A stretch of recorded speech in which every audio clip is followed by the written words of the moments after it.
Hello class 10th, कैसे हैं आप लोग। आई होप आप सब बढ़िया होंगे। आज से स्टार्ट कर रहे हैं क्लास 10th की क्लास। इस वीडियो मैंने एक बनाई थी जिसमें कि मैंने केवल इंट्रोडक्शन दिया था। इसके अलावा मैंने क्लास 10th का साइंस का जो सिलेबस है, ठीक है, 13 चैप्टर टोटल है, उनके बारे में बताया था। कौन कौन से चैप्टर हैं, कौन से फिजिक्स में है, कौन से केमिस्ट्री में है, कौन से बायो में है। तो वो चीज़ें हमने प्रीवियस वीडियो में करी थी।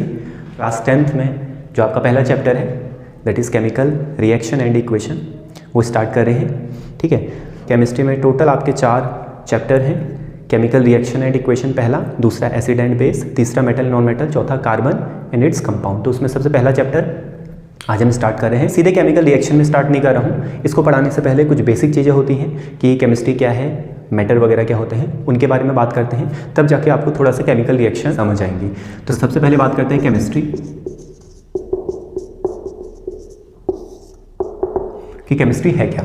केमिस्ट्री का सिंपल मतलब होता है तुम्हारे चारों ओर की जितनी भी चीज़ें हैं, ठीक है, तुम्हारे चारों ओर जितनी भी चीज़ें हैं उन सब की स्टडी करना, उसको सिंपल लैंग्वेज में केमिस्ट्री बोला जाता है। ठीक है, सबसे इजी लैंग्वेज में अगर मैं बोलूँ केमिस्ट्री को, that is study of matter, study of matter.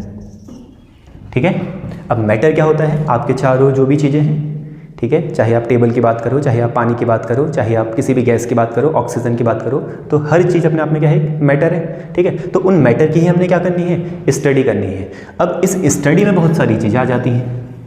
ठीक है, इस स्टडी में बहुत सारी चीज़ें आ जाती हैं। सबसे पहले इस स्टडी के अंदर हम पढ़ते हैं उसकी प्रिपरेशन।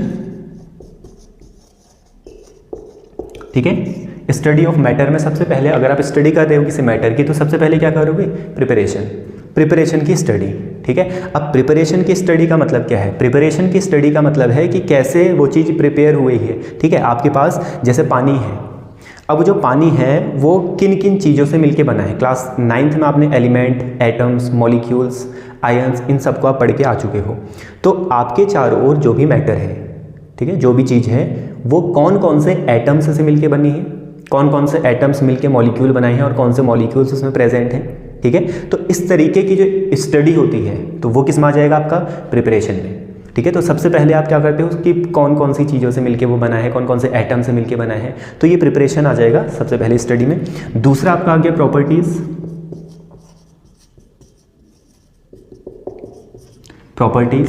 ठीक है, सबसे पहला प्रिपरेशन कैसे प्रिपेयर हुआ है, दूसरा उसकी प्रॉपर्टीज क्या क्या है। ठीक है, अब प्रॉपर्टीज भी अभी मैं आगे पढ़ाऊंगा तुम्हें। प्रॉपर्टीज 2 टाइप की होती हैं, फिजिकल प्रॉपर्टीज और केमिकल प्रॉपर्टीज। ठीक है, फिजिकल प्रॉपर्टीज और केमिकल प्रॉपर्टीज, क्लियर। प्रॉपर्टीज के बाद उसका स्ट्रक्चर, ठीक है, उसका स्ट्रक्चर कैसा है, और केमिकल रिएक्शंस, ये रिएक्शन बोल दो सीधे। ठीक है, किस तरीके से वो दूसरे सब्सटेंसेस के साथ रिएक्ट कर रहा है। जैसे अगर आपने पानी लिया, पानी में आपने एसिड डाल दिया, या पानी में आपने बेस डाल दिया, या कोई भी चीज़ डाल दी, तो वो कैसे उसके साथ रिएक्शन कर रही है। ठीक है, तो केमिस्ट्री का सिंपल सा मतलब होता है स्टडी ऑफ मैटर। अब इस मैटर की अगर आप स्टडी कर रहे हो तो स्टडी में बहुत सारी चीज़ें आ जाएंगी। ठीक है, तो अगर आप केमिस्ट्री की डेफिनेशन लिखना चाहते हो तो डेफिनेशन क्या हो जाएगी, chemistry is the branch of science which deals with preparation, properties, structure and chemical reactions of material या different matters, different material substances.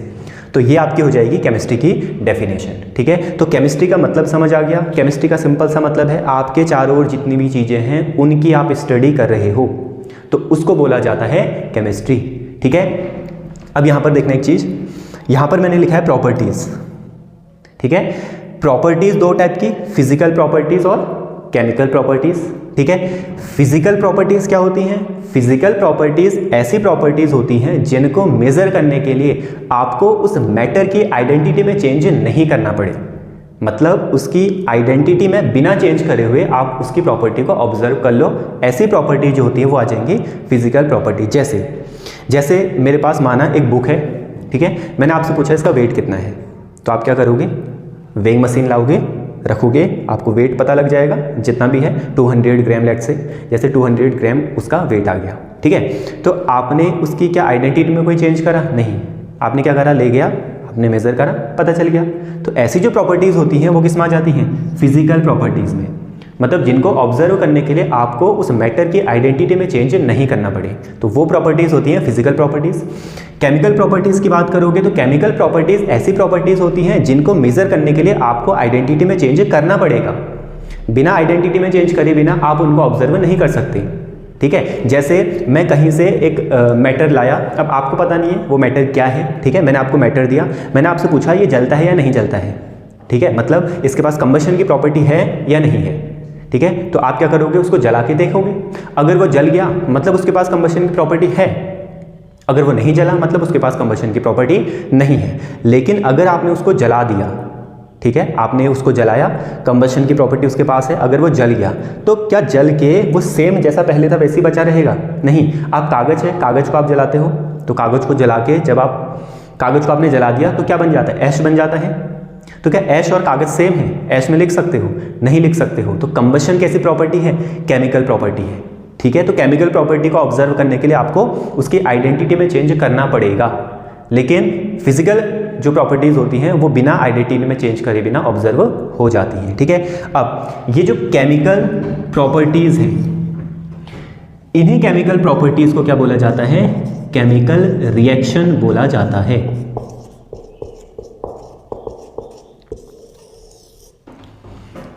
ठीक है, समझ आया?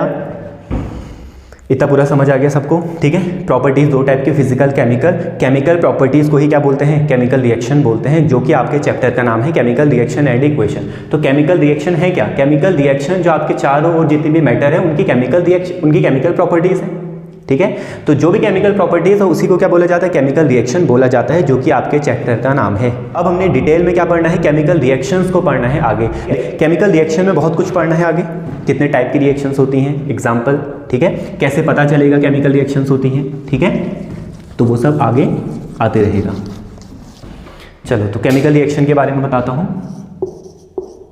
केमिकल रिएक्शन,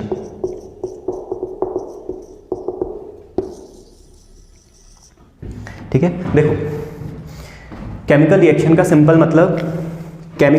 सिंपल मतलब होता है आपके पास सब्सटेंसेस हैं, कुछ माना पुराने सब्सटेंसेस हैं, ठीक है, कुछ सब्सटेंसेस हैं फर्स्ट और सेकेंड, ठीक है। माना दो सब्सटेंसेस हैं, एक फर्स्ट है और एक सेकेंड है। ये दोनों आपस में कंबाइन होंगे, कंबाइन होके आपको यहां पर एक नया सब्सटेंस मिल गया, ठीक है, एक नया सब्सटेंस मिल गया। क्लियर? सब्सटेंस पहला, सब्सटेंस दूसरा, दोनों कंबाइन होके एक नया सब्सटेंस बन गया, ठीक है। तो ये जो नया सब्सटेंस है, ठीक है, ये जो नया सब्सटेंस है इसकी जो प्रॉपर्टीज होंगी, ठीक है, ये जो नया सब्सटेंस है इसकी जो प्रॉपर्टीज होंगी वो पहले जो आपने इनिशियली में सब्सटेंस लिया था पहला वाला और जो दूसरा वाला लिया था, इन दोनों से बिल्कुल डिफरेंट होंगी, ठीक है। समझ आ रही चीजें? आपने एक सब्सटेंस लिया इनिशियली में, दूसरा लिया, दोनों ने रिएक्शन करी। अगर वो रिएक्शन करने वाले होंगे तो रिएक्शन करेंगे, ठीक है। अगर नहीं करेंगे, अगर उनके बीच में रिएक्शन ही नहीं होती है तो आपको फिर नहीं मिलेगा नया सब्सटेंस, ठीक है। जैसे आपने मिट्टी लिया, मिट्टी को रेत में मिला दिया, रिएक्शन करके कुछ नया थोड़ा ना बनेगा, क्यों? क्योंकि वो रिएक्शन करते ही नहीं है, ठीक है। ऐसे सब्सटेंस है जो आपस में रिएक्शन करते हैं, अगर उनको आप एक साथ रख दो एक साथ तो वो कंबाइन होंगे, कंबाइन होके क्या बनाएंगे? नया सब्सटेंस बनाएंगे। ये जो नया सब्सटेंस है इसकी प्रॉपर्टी बिल्कुल डिफरेंट होगी इन दोनों सब्सटेंसेस से, ठीक है। तो ये जो प्रोसेस लिखी है पूरी, इसी प्रोसेस को बोला जाता है केमिकल रिएक्शन, ठीक है। तो केमिकल रिएक्शन का मतलब, chemical reaction is the process in which two और more than two substances are combined together and form new substance. ये जो नया सब्सटेंस है इसकी जो प्रॉपर्टीज होंगी, चाहे फिजिकल प्रॉपर्टी की बात करो चाहे केमिकल प्रॉपर्टी की बात करो, इसकी जो प्रॉपर्टी होगी वो इन दोनों से बिल्कुल डिफरेंट होगी। तो ये जो प्रोसेस होती है, इस प्रोसेस को क्या बोला जाता है? केमिकल रिएक्शन बोला जाता है, ठीक है। सिंपल, समझ आ गया? दो सब्सटेंसेस से। अब यहाँ पर ऐसा नहीं है, ठीक है, दो जरूरी नहीं है दो ही हों, दो भी हो सकते हैं, तीन भी हो सकते हैं, चार भी हो सकते हैं, 5 भी हो सकते हैं, 10 भी हो सकते हैं, ठीक है। डिपेंड करेगा किस किस के बीच में आप रिएक्शन कर रहे हो, ठीक है। तो 2 से ज़्यादा भी हो सकते हैं, ठीक है। अब यहाँ देखो केमिकल रिएक्शन में होता क्या है। केमिकल रिएक्शन में सबसे पहली बात, केमिकल रिएक्शन में आप 2 बातें हमेशा ध्यान में रखना। एटम्स जो होते हैं, एटम्स चेंज नहीं होते हैं। ठीक है। केमिकल रिएक्शन में एटम्स कभी भी चेंज नहीं होते। ऐसा नहीं होगा कि आपके पास कार्बन का एटम था, आपने रिएक्शन करी, वो हाइड्रोजन का एटम बन गया या एल्यूमिनियम का एटम बन गया। नहीं, जितने भी एलिमेंट्स हैं उनके जो एटम्स हैं वो कभी भी चेंज नहीं होंगे। ठीक है, कार्बन है वो कार्बन ही रहेगा, हाइड्रोजन है वो हाइड्रोजन ही रहेगा। जैसे यहाँ पर माने कार्बन का एटम है तो यहाँ भी वो कार्बन का एटम ही रहेगा। ऐसा नहीं कि यहाँ कार्बन का था यहाँ वो हाइड्रोजन का बन गया, नहीं, एटम्स कभी भी चेंज नहीं होंगे। ठीक है, जो एटम्स है इनिशियली में वही रहेंगे। केवल इसमें क्या चेंज होता है, अरेंजमेंट चेंज हो जाता है। अरेंजमेंट का मतलब है एटम्स और एटम्स के बीच में जो बॉन्ड है वो बॉन्ड ब्रेक होंगे और नए बॉन्ड बनेंगे। क्लियर, यानी कि रीअरेंजमेंट ऑफ एटम होता है, rearrangement of atoms takes place. ठीक है, केवल क्या होता है, रीअरेंजमेंट होता है एटम्स का। एटम्स चेंज नहीं होते, ठीक है, एटम्स चेंज नहीं होते, लेकिन क्या हो जाएगा, रीअरेंजमेंट हो जाएगा। रीअरेंजमेंट का मतलब है जैसे इसके पास कुछ एटम्स है और इसके पास कुछ एटम्स है, इसके एटम्स इसके पास चले जाएंगे, इसके एटम्स इसके पास चले जाएंगे और आपका क्या बन जाएगा, नया सब्सटेंस बन जाएगा। एटम्स चेंज नहीं होंगे लेकिन क्या हो जाएंगे, एटम्स रीअरेंज हो जाएंगे। ठीक है, अब ये रीअरेंजमेंट का मतलब क्या है यहाँ पर, ठीक है, रीअरेंजमेंट का मतलब क्या है, रीअरेंजमेंट का मतलब है पुराने जो बॉन्ड हैं वो ब्रेक होंगे और जो नए बॉन्ड हैं उनका फॉर्मेशन होगा। ठीक है, पुराने बॉन्ड ब्रेक होंगे और नए बॉन्ड का फॉर्मेशन होगा। तो अब एक और तरीके से केमिकल रिएक्शन को डिफाइन कर सकते हो। Chemical reaction is the process in which bond breaking and bond formation takes place simultaneously, यानी कि बॉन्ड ब्रेकिंग की प्रोसेस होगी और साथ में बॉन्ड फॉर्मेशन भी हो रहा होगा। बॉन्ड ब्रेकिंग का मतलब पुराने सब्सटेंसेस के बीच के जो बॉन्ड है वो ब्रेक होंगे और नए सब्सटेंसेस के बीच के बॉन्ड फॉर्म होंगे। जैसे, ठीक है, एग्जांपल जैसे हाइड्रोजन प्लस ऑक्सीजन। ठीक है, हाइड्रोजन और ऑक्सीजन ये दोनों मिलके क्या बनाएंगे, H2O बनाएंगे। ठीक है, हाइड्रोजन एंड ऑक्सीजन मिलके क्या बनाएंगे, H2O बनाएंगे। हाइड्रोजन एक गैस है, ऑक्सीजन एक गैस है, H2O क्या होता है, पानी, लिक्विड। अब तुम खुद देखो, the reaction in which two substances are combined together and they form a new substance which have different property, जो भी आपके इनिशियल आपने सब्सटेंस लिए थे। ठीक है, हाइड्रोजन गैस है, बहुत ज़्यादा इन्फ्लेमेबल होता है। ऑक्सीजन गैस है, ये तो खुद ही जलाने का काम करता है। कंबशन का मतलब ही क्या होता है, रिएक्शन विद ऑक्सीजन, क्या बन रहा है, H2O पहली बात लिक्विड है, इसका मतलब गैस और गैस से क्या बन गया, लिक्विड बन गया। दूसरा H2 इन्फ्लेमेबल, O2 बहुत ज़्यादा इन्फ्लेमेबल, मतलब जलाने का ही काम कर रही है। तो दोनों का नेचर कैसा है, कंबशन का, दोनों इन्फ्लेमेबल है। ठीक है, लेकिन H2O बुझाता है आग को, तो दोनों आग में आग लगाने का काम कर रही है और ये आग बुझाने का काम कर रहा है। तो नेचर बिल्कुल चेंज हो गया देखो।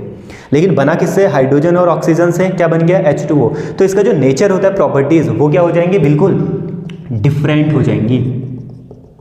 ठीक है, तो ये जो लिखी है ये इसी को क्या बोला जाता है, केमिकल रिएक्शन बोला जाता है। तो केमिकल रिएक्शन का मतलब समझ आ गया।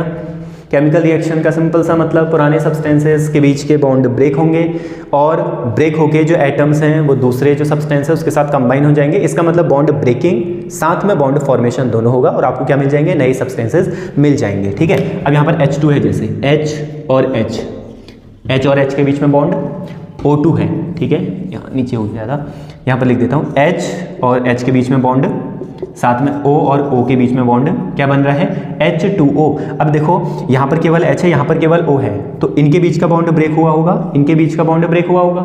ठीक है, और इनमें रीअरेंजमेंट होगी, क्या बन गया, H2O बन गया। तो ऐसी जो प्रोसेस होती है इन्हीं को क्या बोला जाता है, केमिकल रिएक्शन बोला जाता है। अब केमिकल रिएक्शन की अगर बात करोगे ना तो आपको डेली लाइफ में बहुत सारी केमिकल रिएक्शन दिखती हैं। ठीक है, नेचर में बहुत सारी केमिकल रिएक्शन आपको दिखती है। इवन अगर आप अपनी बॉडी के अंदर देखोगे तो बॉडी के अंदर आपका रेस्पिरेशन हो रहा है, रेस्पिरेशन से एनर्जी मिली है, तो वो भी क्या है, केमिकल प्रोसेस है। H2 और O2 दो यहाँ पर पुराने सब्सटेंसेस हमारे, ये मिलके H2O बना रहे हैं। अब देखो H2 और O2 ऐसे सब्सटेंस जो रिएक्शन में पार्टिसिपेट कर रहे हैं। अब यहाँ पर H2 और O2 रिएक्शन में पार्टिसिपेट कर रहे हैं, तो जो रिएक्शन में पार्टिसिपेट करते हैं इनको बोला जाता है रिएक्टेंट। ठीक है, रिएक्टेंट आपस में पार्टिसिपेट करते हैं, आपस में कंबाइन होते हैं और क्या बनाते हैं, प्रोडक्ट बनाते हैं।